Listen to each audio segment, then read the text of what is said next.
kwambalma doye ñininkali ke woni tara kabo lay tara kiyarande ibe sigi ka duwawu kayedewa ube be muke ni yoro la a ka ñininkali min ye silamiya sariya ye jiyarati la ka tattila yoroma sababu na o be fo ale ka ñininkali seko jiyara silamiya sariya kaburu jiyara cogoya saba jiyaratu assunniya wa jiyaratu bidhiya wa jiyaratu shirkiya nan ko jiyara mani an kadiri sur kono ko cide nyere ko hadisaw la ko kata kaburu jiyara ko jiyara mani beta jama torom den wuduye jiyara to ya sabane sunna ka jiyara to be bidiya ka jiyara be mushrikiya ka jiyara be sunna ka jiyara ye munye ciden ko odela inni kuntu qalina haytukum an ziyaratul qubur fajuruha tazkurukum al-akhirah ciden ko netu nyaw bali akana tabbo kaburu la me sisa ayata bo kaburu la katufu aba hakli jigi la garala kam ni ko mani bi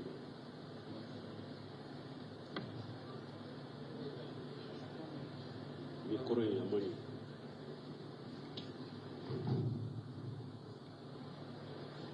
folo la sani tawhidin aqidan liman yakasabati parce que kaburu jara fula be mo samakata fulan ka foyama wadi ya to sani wa aqida kasabati mo biskun kono jiren to yubal tumama ya do tawhidi sabatira shego biskun kono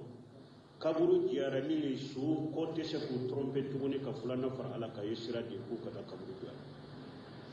akontu nyawbali akana ta kaburu jara misi sai ta kaburu jara aba hakli jigi la garala cogo ya dola na cogo dola aba ka hakli jigi saya o silamiya sunna jara ibeta kaburu jara enyana maya de kan nafa kama enyana maya de ebeta kaburu jara pour ka suude nafa ire kan nafa bala mais pour ka su nafa sunna jara ye woni kata duwawu ke suye su na fai jumaye kata duwawu kai parce que tire ko sallallahu alaihi wasallam tuma mu ya nyininka ko nan tara kaburu nonun jaran kan mu fo akonna don na kaburu sokko abako salamu alaikum ahara diyar almuslimina wal mu'minina nahnu bikum inshallah lahiquna يرحم الله المستقدمين منكم المستأخرين ويغفر الله لنا ولكم وأشهد الله لنا ولكم العافية أكون نتارا كبر سولا أو دون كبر سولا أكافو سلاما منون بي دالين بيا مؤمن منون دالين بيا فوري بأوكا نيالا سنة أفنا كون نفي مغو منون تمنا أو نكتا نيفي مغو منون بكوفي ambe ala deli ala ka hinna be ala ka ya banni awma ala ka ni aw lafiya ibe nin do ke su de ma ko be ela ka do ka ala bullahi na tuko sunna ka jarafle su de ma ko be awla parce que ci de ko ida mata ibn adam in qatamalu illa min salat illa min sadaqatin jariya aw wa ilmu yadun tafawti awla saliyatu ni su ko ni sara hada maden ko ni sara kabbara be tigira jiyango ete sika foyi nyana bo jiyango foyi ete sika nyana bo jiyango foko saba sadaqatu jariya wulu kabbara gi be suma ube yedoni na fama munun to jiyango ube ne de nyuma to na be do donc ni tara ebe ta sunna fari de kabe de do ka kele fulanna e kan nyana maya sunna ka jara e kan na faye munye abi hakli jigila harala kaburu nunun jara bi hakli jigi lagarala kaburu nunun jara bi hakli jigi sayala kaburu nunun jara be jiyan nege boyla ayoni fama bado tumbe nyogon fe eni fama bado tumbe nyogon do en tereke bado tumbe ube ka furmuso ube e refa ube e ba ni tara o dale be su cela kuno ina tumbe nyogon ka soko kuno ina tumbe barola ni e tara o dale na kaburu soko no ale tese ka kuma ni betta sidi ema abe miru di ema abe saya digi hakilla abe hakili digi lagarala abe jiyan diga boyla ni ye e kan na fay donc sunna jara ni tara doni ke bawo ko ni be suufo ibe adamina ni ay donna kabru le be suu be foforo anye min fo ni yoke ni bi ka suu da yoro do ibe ta kata jo anye pelala ibi jo le tesi ibe ta do ki ko di koroma ki nyesi suuma iya be suu da la nyesi le be koroma ebe ta siri ki ko di koroma ki nyesi suui ma ka fori bla komi dinya kono ni be mo fo ni be na nye belay wo to mi ka fo de donc ibe ta jole ki ko di koroma ki nyesi suuma ka fori bla ni ye foli bla ka nyesi le mba ma ye foli bla ka ki jole ni ba be ka do kaye ibi ko di suuma ki nyesi koroma ka do ke silama nyesi yoro do wakati o ye koronde kabur de resu te saka fo nyana ibi nyesi alema a foto de me ni ba har ka do ke suyi nye i ko di suuma ki nyesi koroma ka do ke wo sunna ka jara to ye ni de i jole de ben ni ke i te si ka fo beta irdu hakido ke wotala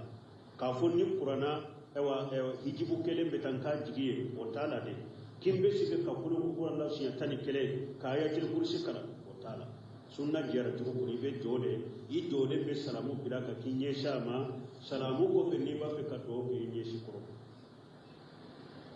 ni le sunna jara to ko wa kanyi kali jamu sorolani ko bidiya jara to ko yemunye mogo munum be ta kaburu jara la bidiya jara to ko o beta aleni akakuru su jawnde beta kata a sonsoro suku nyafanna ko alebe iridu hakke do kala to hakke do iridu ye obe ani qur'ana do de beta hijibu kele hijibu fula obe sumuno kele ana beta sonsoro ko alebo kala kasu obe aba sonsoro ko alebe ayatul kursi kala ka kula Allah siyatani kele kala kasu da ni nye bidiya de ni nye bidiya yara to ube ka fon ka so min fule de nye mogo nyuma de do ala patola de do ala ka mogo nyuma de do nka ala deli aka kaburu wa kunna ala bin ka duwa jabi ni aka nyuma yana ka barikai ni nye haramu ye ni nye bidiya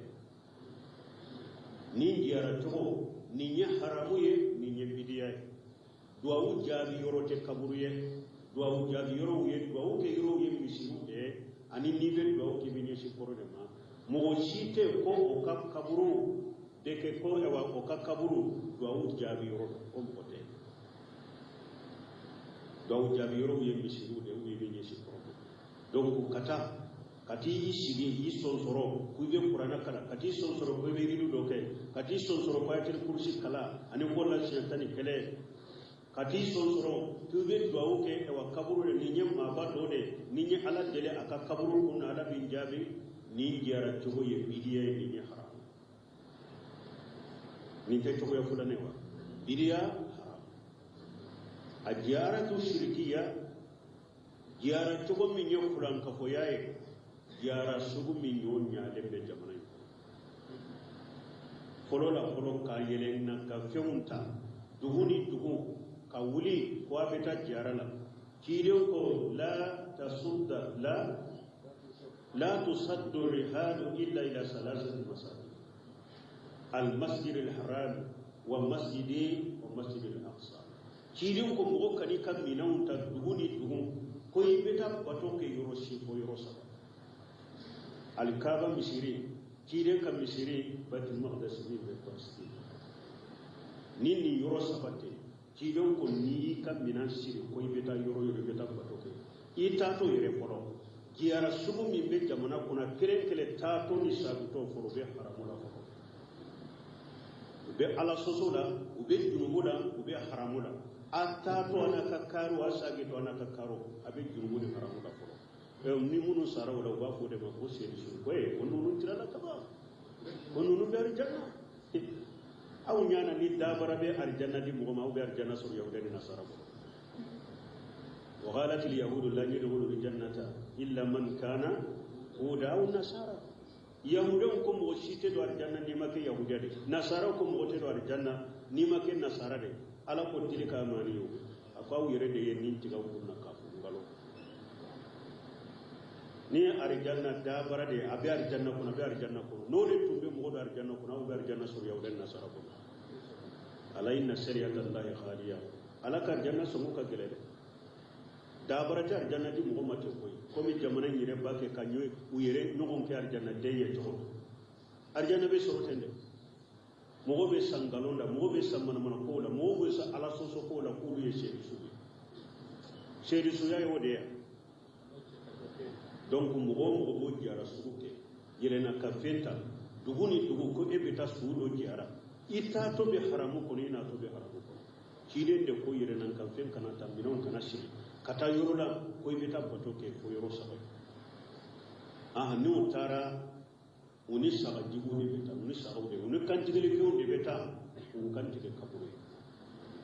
diara su nani kantigeli ko beta ko kantigeli suye sumi be kaburu kono ka kantigeli kaye sumi be kaburu kono ka sujuru kaye sumi be kaburu kono ka so ka woru dama sumi be kaburu kono ka dambale ke ala وباخو نينجا رسول الله زيارة شركية شرك الأكبر مخرج من الملة نيجي فلان كفويا كزيارة دي فلان كفويا كمبابا مغو بين نينك يبولي دوسلام يا بولي دوسلام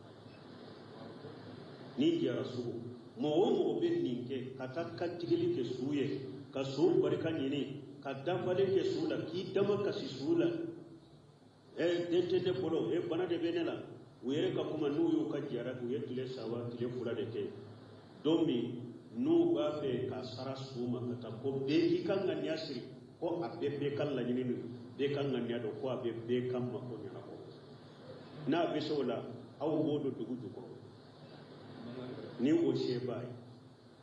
aw ba ale ko toni ka kasanga ka asiri ka meleke defe kolola ka ni barangari shiri ko mi logo ka nyu au kamon ka nyu suta mobilola kata jigi dinga kono ka e wa tonu tilache ube kata katari fade ko jiga kai o ko bebe di sosoro ko be kam ko ni rabu hakili tarani e yere kam godoli kata do kaburu kono ka bo sagama e be di sosoro de la ko dente e boloke be dama kashola i hakili tarani ni de to ko jiara do shirkiya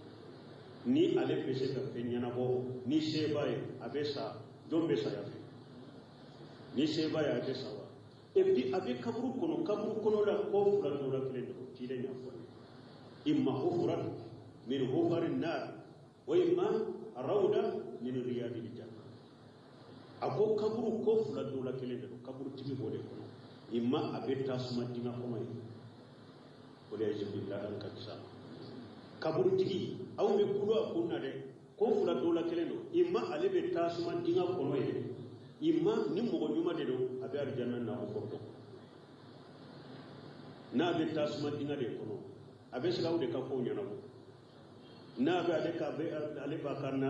arjanna ko e wana ko furo ale ma ko gawde bolo e gabe woni ni munun ka aya wonu na ala kwa tume yere wa hum an du'aihim qafilun ala ko bi woni ke su kunna be kulo ke su yiri hakli talata me wala usamiu mastajabu lakum ala ko ta me su ta me ako harin na ya me ate sika jabi nunu ye qur'ana kolo de harin na ya me de ate sika jabi awa ke su de bay awa jamana fanala ni jara shirku min fure ni de nyonya la jamana parce que bebe so ala atunte jamana in kuna barki ka wala takata hara tumbe jamana in kuna tunka togo me sisa kera de kabila be mbake kata kaburu mula hari min ti kam go foro ka su yoro de ubeta kaburu la doro kata ewa kaburu do kata o fura kata pogo do la ko an ka mo furo de ka kaburu den ni ewa an fana ka ke sanjelema ni kalola an be ka nyugo so una damina furo ko kabila ka nyugo do yibugo min kalama ko qur'ana kala an te qur'ana kala fala kawa una faka o be bo min kalama misi una faka o be bo min kalama o fana na bato ka farala o de be jamana yi sango saddo de be fara jamana yi kala ka jugu anaka bidia jugu anaka fulan ko yama kata awon banno jirai ne kalite sabade de sunna ka jara sube jara tobe bidia ka jara tobe haramu jara sugu do yere be o ye fulan ka foya de ki la ko sila o jara sugu karamo o jamani ye o ya dambe kata karamo ya ma togo nan ba ko karamo parce que comme jamana jemu yere ni ma ko karamo lu bu do karamo de sino karamo ke mi farala alaka isigile idaji tara isigile sujuru kere isigile kulukulu kere e koro isigile e karamo de ta huti de setane sigile de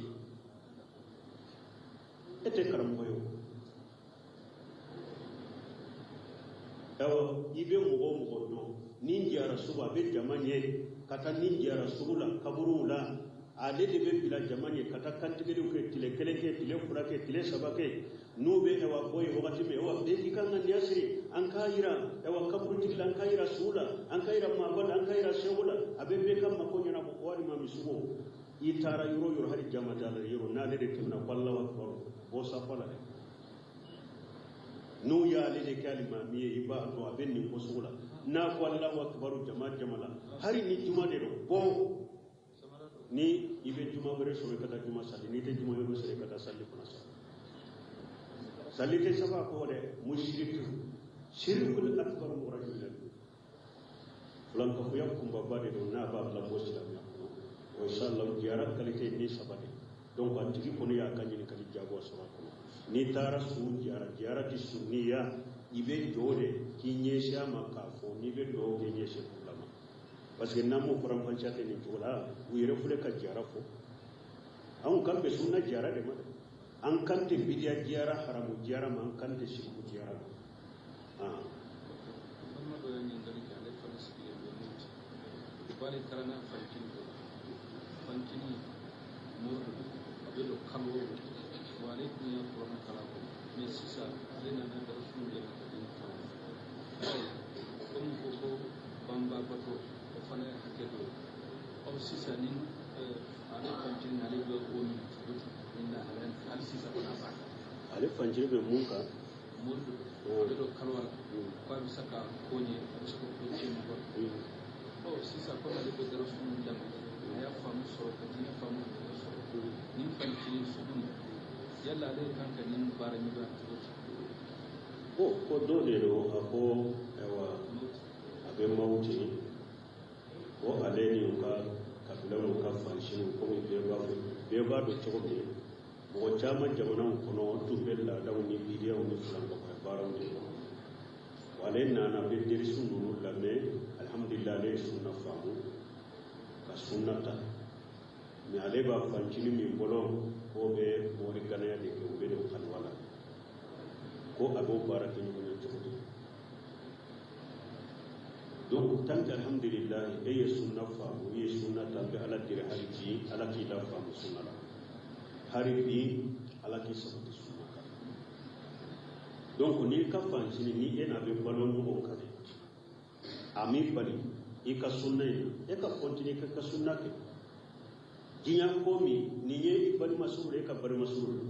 jinya komi ni be se ka jinya masala mi ni jinya ko munun bali nyogon che abe kuluke nyogon fete abe ni kuluke ni nyogon ne min ye ka dina ko ne ka sunna ko e dina ko la ate se ka je ka ko ke nyogon fete dina ko la dan kale mori kana abe do kalbo de la jinya ko de bina je e bi kana kanu jisu dan ka be mori kana yala e kana kanu jisu jinya ko munun be temina teino ko do kai dina ko ina te se ko kai na ko ikafe minke ala soso be minna cide soso be minna la ta'ata li maqlub fi ma sha'a wote to dan fen ko dan masa utalila inna man ta'atu fil ma'ruf bange baga yere do amuso mawo acce mawo ifani cini do ala ko niko e wacide ko niyame ala ko tuku karasa ko niyame ne cide ko tuku karasa ko inna man ta'atu fil ma'ruf tuguli be kem woko no mande la de ala tay minye cide tay minye tuguli be kem woko ko de la donc wi kam fani cinambe mi fo la o yenninde donc akatiya ko abe se ko ganyo on kana kanu ibi sukun kono wonni ami bari ka sunna la yi ka sunna de ke anyema na yi nyamare na da soso minye i kana tuba ko sha iki ka sunna na kera sani na be jogon kai ne yere ya no ni ne mabonne na abaki ka fere be ne ri tabali be de ti pour kin ka sunna yi bila ka faraka kan galona ka benna i mabwana ibi tige ka bola ibi tige ka bola ti mabwana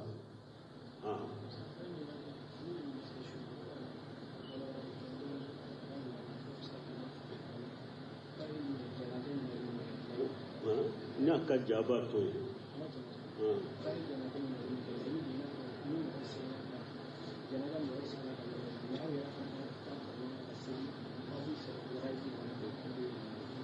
bo odo mi nyenye kalite odo jana jakola ko ale ko kambe minna oni jana jakera mo banna yoro dola mo sallira ka kasubai aw fana kasallaka ya salatul qayyimula ko ale kan la ni mo dela bo salatul qayyim mo ni tinye ko ka sallaka dole ke mo kan mo soso gere gere ba bona kan mo soso be kunye kunye kire ni salatul qayyim ni den na jasika do ko nya jasi fatura mo o de cela o sallaka de mo te ni be sallaka kelen de silamira aka jamana dembe tunyen nasara de kafiru de ko de ya to cide sallaka mo mun tara mi hakilinaka ulu ko surusu na sara yorola har islam kelen de sallira ka su kan salli ko ron kifaya de salli kan toka atan toka an ka sallaka tanke islam grupu do sallira ka aw ke sallaka salatul khayrula unna ya sura fatura yorola de mo side masallaka yi wala ambe sallaka salatul khayr ko mi cide sallira ni se go sallira na jasika to ko nya sa na jasitu be ro de la bo salli baga de temi be sallaka o de to cide ni se go salatul khayr ka donc nonon tigi bolo salatul khayr te fo salli make ko mi ka nimma fi inshallah shiral bali benni de alako salatul khayr ni sallima ke su min kare ambe sallaka salli fera su min kan ambe sallaka ye do ka hakini bo do fana ko ayi salatul khayr abekede me ateke su be de ko ni su min ni mo min fatura aye do yoro bakke dinala misali ya rasul abdullah kumba juna ni kono budo seminu na ni kono al-bashir al-banun na ni kono ko nuna ni kono no fatura jiya kono tanke ye do yoro ba munun ke dina kono ko ambe salatul khayr ko parce que cide ni ya salliran najashi ka najashi ye do yoro ni ke islamiyya ko de ko sallira ko shima be sika famu toni kon najashi kelembe ke silamai aka jama kono na ka jamana be kono na harama mo kelen soro ka faraka mi be sallaka ko o teseka o ni keli ka jawo en nadiriye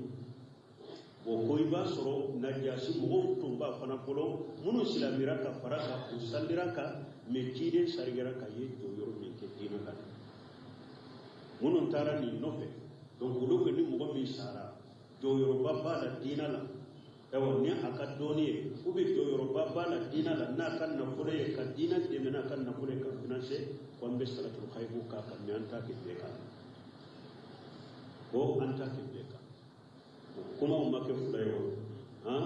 donc ni kuma fula de be do ko ni donc kuma sahde ni mi salatul khayr ko ni mo sandira minka ka koro aman ka sallaka salatul khayr ko kuma fulana do batike mu comme ça Abdallah ko baji fatule Saudia masake nyamariya di Saudia Europe be kasalla ka misiri be kasalla ka saratul khair kuno simiru fatule ayaso kuno simiru fana hakilina to ya be ko kuno simiru fana be albalika hakilina indeka ni mo ko ni sara salli keraka salatul khair teka ni salli makin ninka ambe salatul khair ka kuno simiru ni ngere alhamdulillah be mu sege abe ko mane fana yeli be kiriya ko paske ko ciiden ka seba jaman sara jahbiro la amma sabati ko ciiden salli ko salatul khair jabran no ma fatwa mu ta takakkile mo ma fatwa ko ciiden ka ewa mo jama tumbe fatu ciiden ka seba wala dugu were wala yoro were wala ko amma sabati ko ciiden sallira seba shi ka salatul khair ko asallira najasi dole na amma sabati ko ciiden sallira mo shi ka salatul khair ko ciiden kan yana maya fana kono seba jama fatwa dugu were wala min te madina ciiden masallu donc kuma sahali ne min sallima ke min ka ambe sallo ko salatul khair me salli kera min ka silamo sallira min ka tanye koro o salli wa saras su ka salli fardu kifaya ne me ni mo min tara nayi ko mi don ko do ya fu ko ni do yoro batigi do ibe jamana min kono masake de yinya mariya ko be ka sallaka kano ke soso ko be masake soso sallaka kuma famura ni fulani wala salatul khair ya nyode fo sumiti nye koro e ka salloka masalan mo do fatura saudiya sisa usallira ka sudo e o awu fana ka foya ko an ka salli misiri kono kan to misiri kono an ka sallaka tanye koro o ba fo de masalatul khair subhanakallahumma wa bihamdika ashhadu an la ilaha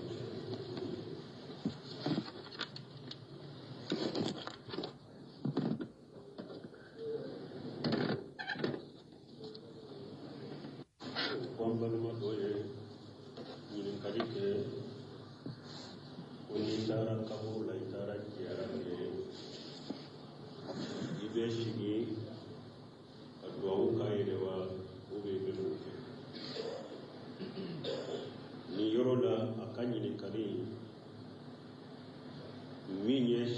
sariya ye ziyarat la katila yoro masababina o be fo ale kan kanise ziyara islamiya sariya kaburi ziyara to ya sabab ziyaratu as-sunniyya wa ziyaratu al-bid'iyya wa ziyaratu shirkiyya nan ko jiyara mani an ka dirisu kono ko ciiden yere ko hadisa wala ko kata kaburu jiyara ko jiyara mani beta jama trompe nuduye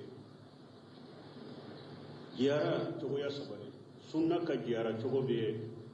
bidiya ka jiyara be mushrikiya ka jiyara be sunna ka jiyara ye munye ciiden ko odela inni kuntu qad nahaytukum an ziyaratul qubur fajuruha tazkurukum al-akhirah kidan ko ne tunyaw bari akana ta ko kaburu la me sisa ayata ko kaburu la katufu ba hakli jigi la garala kam mi ko mani bi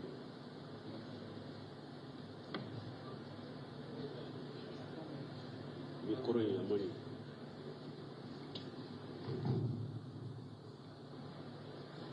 folo la sani